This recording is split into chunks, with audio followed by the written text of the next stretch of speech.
kayak apa ya? Yang umpamanya gambarnya ini,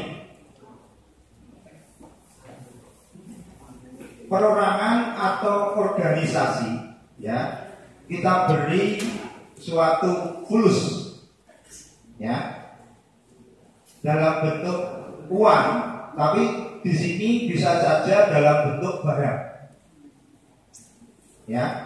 Dan saat ini kita bagaimana bisa menanggulangi hal-hal tersebut, ya. Makanya teman-teman dibekali yang namanya ilmu bagaimana kita mendeteksi nasabah-nasabah yang mengarah ke sebenarnya berhubungan besar sekali dengan yang namanya collection. Bagaimana nanti penanganan ke depan untuk nasabah-nasabah yang bermasalah, itu sebenarnya tujuannya itu. Tapi satu sisi pun itu tujuannya bagaimana kita mengantisipasi adanya seperti ini, ya. Terus program ini nantinya juga akan diatur di sistem operation, ya. Informasi manajemennya jalan. Terus kemudian ini yang paling penting, ya, pastinya nantinya untuk satgas-satgas yang nantinya yang akan dibentuk mungkin nanti akan diberi pelatihan, ya. Tapi setidaknya secara keseluruhan teman-teman harus bisa mempelajari. Next. Nah, direksi, ya, secara umum pastinya nantinya akan melihat secara keseluruhan bagaimana program ini bisa berjalan dengan baik, ya. Jadi untuk pelaksanaannya direksi pasti akan mengkontrolnya, ya. Beliau nantinya benar-benar akan melakukan proses kontrol terhadap pelaksanaan program ini, ya. Next. Ini sama, ya. Jadi perlakuannya juga sama. Semuanya di HO nantinya akan mengontrol pemberlakuan yang namanya program APO dan PPT, ya. Oke, next. Nah, ini yang saya maksud pembentukan unit kerja atau satgasnya itu di cabang masing-masing. Yang pasti, ya, yang pasti unit kerja khusus itu nanti saya akan serahkan kepada unit head masing-masing, ya. Kemudian pelaksanaannya nantinya akan kita rutinitas selama 1 tahun 2 kali kita akan melakukan cross check terhadap sampling nasabah-nasabah yang kita akuisisi. Yang namanya pemeriksaan untuk memastikan efektif program tersebut, ya. Terus pelaksanaan jasa keuangan wajib melakukan pengujian terhadap keefektifan dari penerapan ini, yang mengambil secara acak random. Jadi kriteria yang tadi nanti harus kita ambil, yaitu satu bentuk tugas dari unit kerja yang nantinya harus dilaporkan ke EPAD, ya. Oke, next.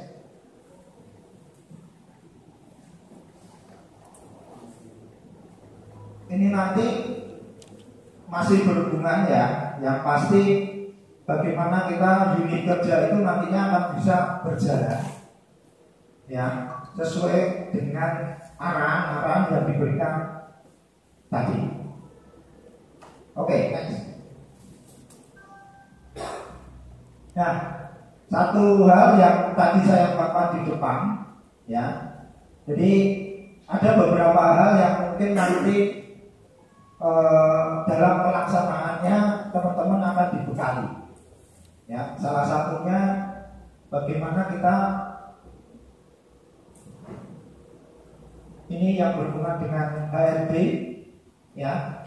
Bagaimana kita prosedur penyaringan atau screening untuk karyawan-karyawan yang nantinya berhubungan dengan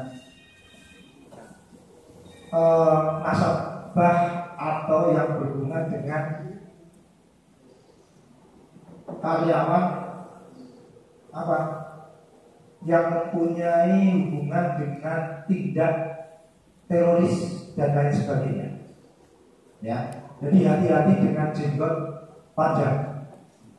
Untuk karyawan yang jenggot panjang itu hati-hati. Orang mesti. Ya, itu pasti. Orang mesti, Pak. Orang mesti. Orang mesti. Orang mesti. Ya, semoga aja. Ada jenggotan boleh ada teroris. Nek ade jenggot ngendi panjang.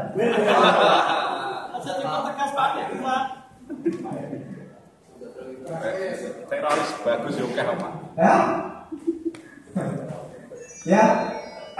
Ya yang pasti bagaimana nanti unit kerja, ya unit kerja nantinya akan berhubungan dengan ini. Ya. Jadi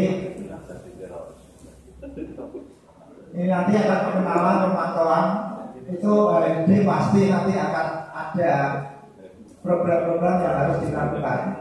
Ya, mungkin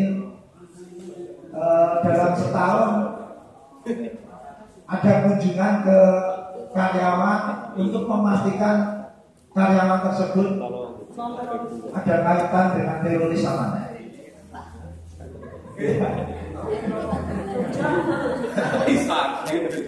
Ya itu nanti program yang akan dilakukan. Pastinya program kerja dari unit nantinya akan disusulkan untuk dari IAU. Pastinya akan seperti itu. Ya. Nah, ini yang tadi kita terapkan ya semuanya. Ya. Jadi tidak hanya unit kerja saja dalam melakukan program ini, semuanya harus terkait, ya, semuanya harus berhubungan. Makanya pelatihan ini, ya, itu diperuntukkan untuk semua karyawan. Ya, bagaimana semuanya mengakuisisi nantinya ke depan jangan sampai berhubungan dengan yang namanya pencucian uang, terus kemudian yang berhubungan dengan apa? Teroris. Ya, yang berhubungan dengan teroris. Oke, next.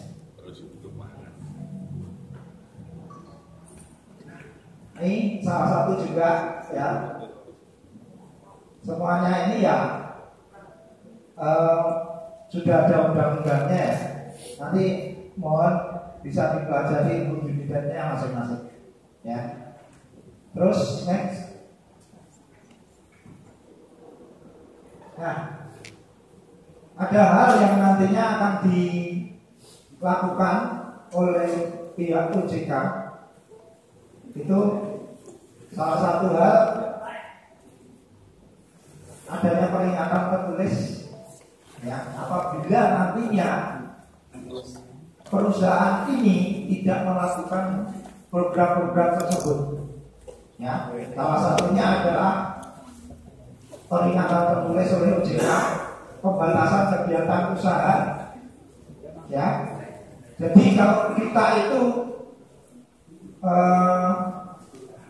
kelolosan dan terus kita tidak melakukan yang namanya program ini, ada sanksi dari OJK. Ya, yang ketiga pembekuan kegiatan usaha. Ini yang paling berat untuk kita. Bisa saja perusahaan atau cabang ini ditutup. Ya, oke next. Terima kasih. Ya. Mungkin itu sedikit mengenai apa yang berhubungan dengan program aku dan PPT.